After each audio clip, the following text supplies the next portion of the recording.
Hello, it is your sleepless god again, back with What If Midoriya Was a Monster? Part 8, 9, something close to that level. I don't remember instantaneously. I'll put the number down later. So, last time we left off was the USJ incident, and Midoriya basically handling the incident quite well, but not to his level of certainty, first aid. What do you mean by that is he handled like all the fish, almost all the villains, especially the Nomu, but he did it with strategy. He did it with he had toy with him, so he turned that toy. But with him fighting, he still did damage. The Nomu still got damage on him. He still got hits. He still got punched. He dealt damage to him, and he's like, I don't want that. I want to be almost perfect. So when those 2 days off came around, he realized, and he got everyone else to do this. They need to train. We need to train like no one else's business because we're not on their level yet. We need to surpass them. So surpass them in the point where they're not even gonna think they're better than us, because sometimes they think they are. So he realized what he could do is control his heartbeat to the point where it's going faster and faster. Going so fast enough that he's actually, pumping adrenaline, white blood cells, red blood cells into his body so fast that he can basically overload his body. And overloading his body makes him go as fast and as strong as possible. And that's where we left off last time. Let's start the video. So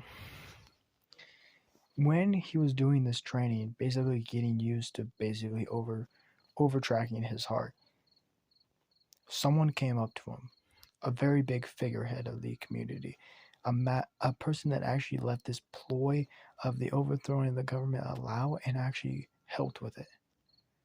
All Might. Now, All Might, the reason he's here is for a very good reason. He wants to pass down his quirk to the leader, to All Might, to Midoriya. Now, the reasons are different. Yes, he did see him fight the Nomu and did see him risk his life for someone else. Even though that person is not their kind, he risked his life for him, so he knows he's a good person, but also, it's a statement. It is a statement on the rest of the world. Because he knows this, he could be a number one hero. It's a statement that's saying these people can be as heroes as us. So they started talking, and it's hour-long conversation. It's not short. He started talking about his past. Midoriya starts answering, starts talking, and just it's a conversation between two wise men, and they kind of just sit down as the trees are blossoming around them as they talk, because Midoriya doesn't want to take a quirk that he doesn't know about, and All Might doesn't want to give a person a quirk that he doesn't know about.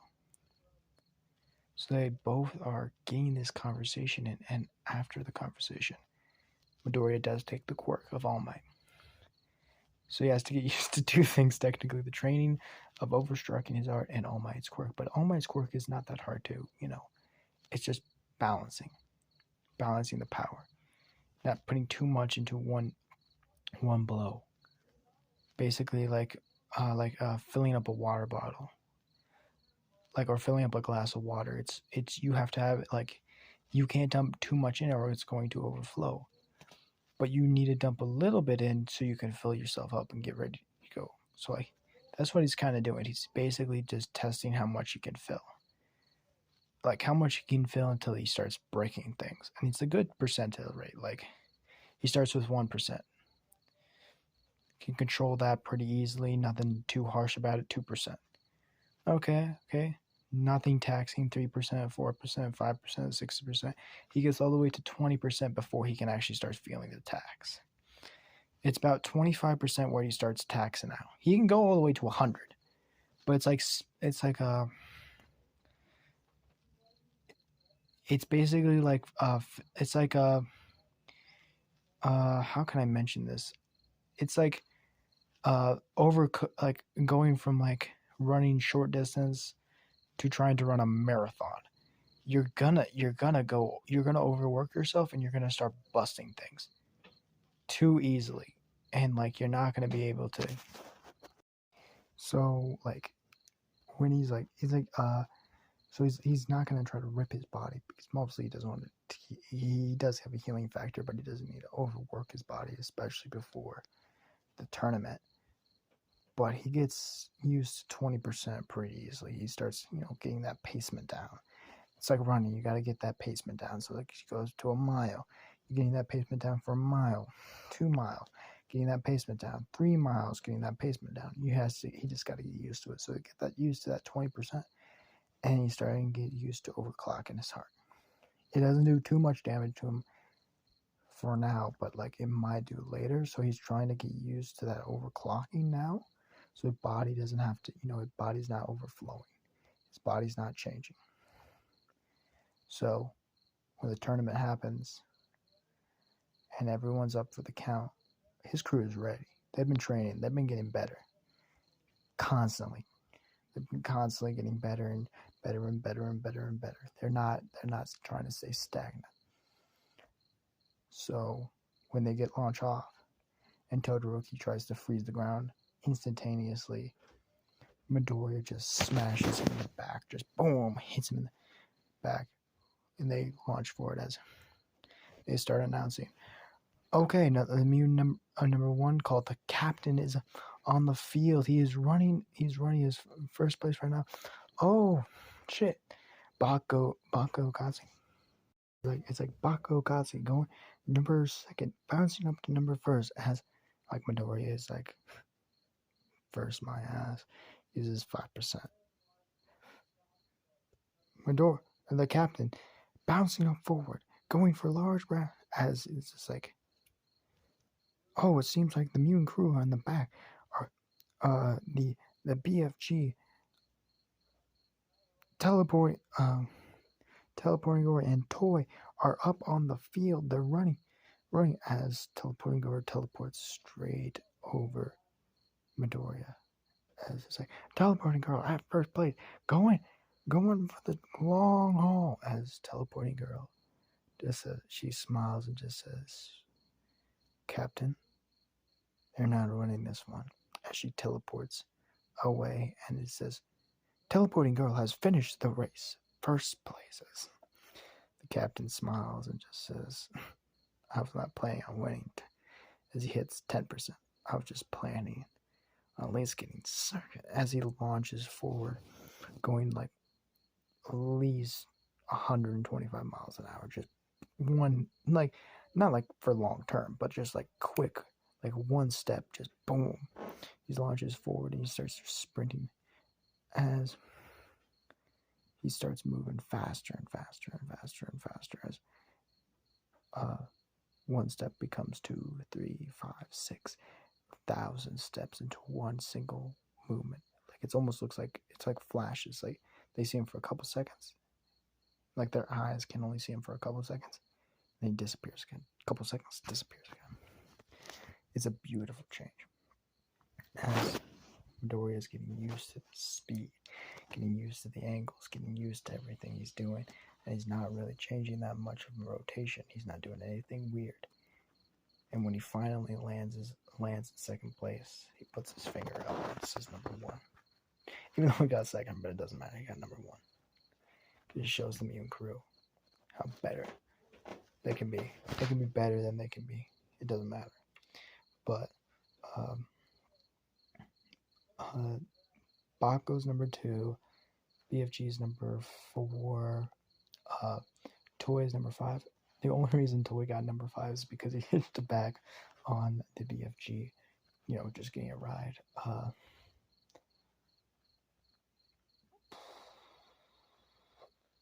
Thing 1, Thing 2 got 8th place.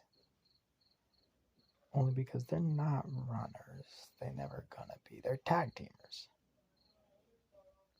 They're not runners, they're tag teamers. So, like, they're not fighting. They don't fight like,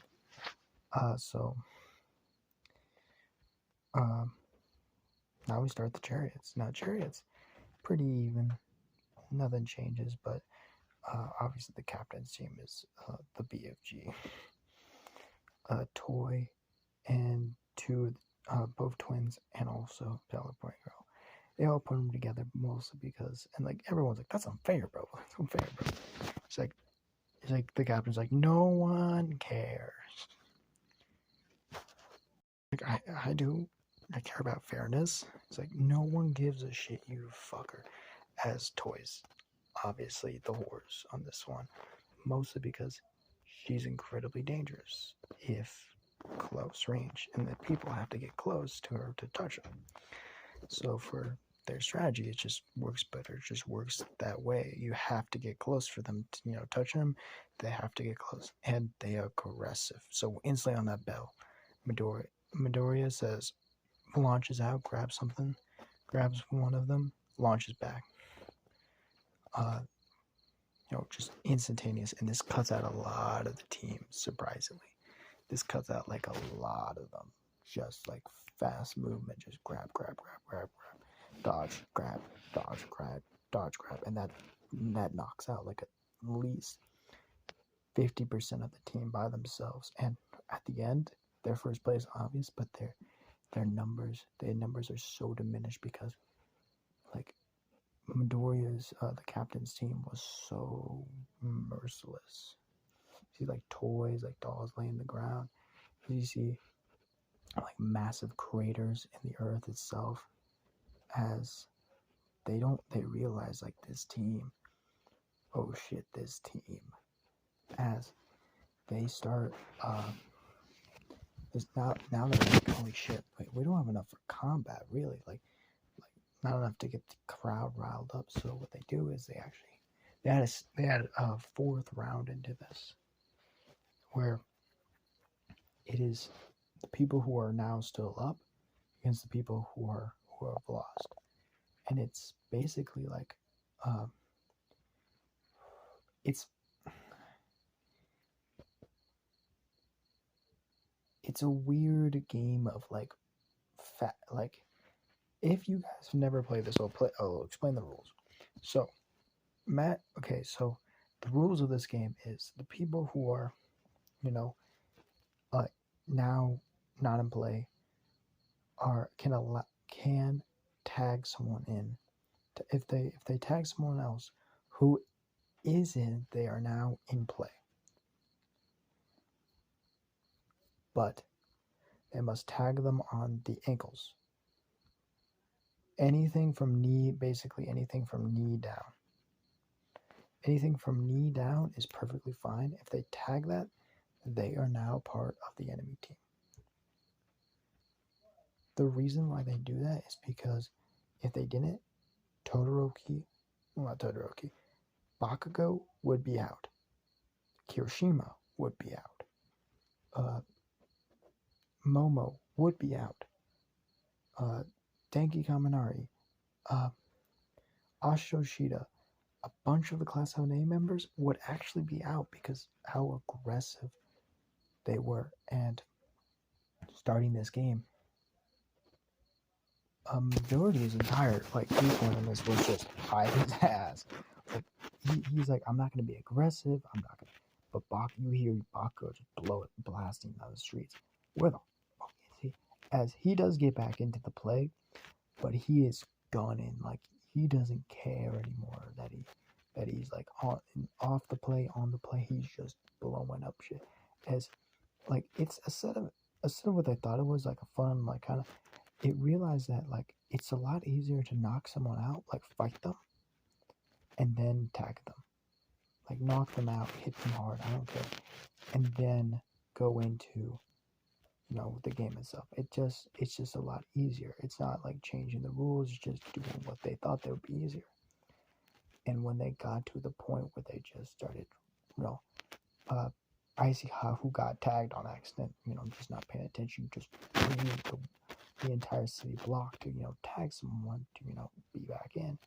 It seemed like the game just started getting so fucking hyped with these people, and then the timer went off, the hour timer, and about a couple of the people that they want to get back in, Momo is still out, and Denki is still out. And that's where we start the combat. Now, I know this is going to be a little bit earlier video than I normally do, but I want to do a massive video on the combat of this. So we're going to end it off here. Hope you guys liked the video. I'll see you guys next time. Goodbye.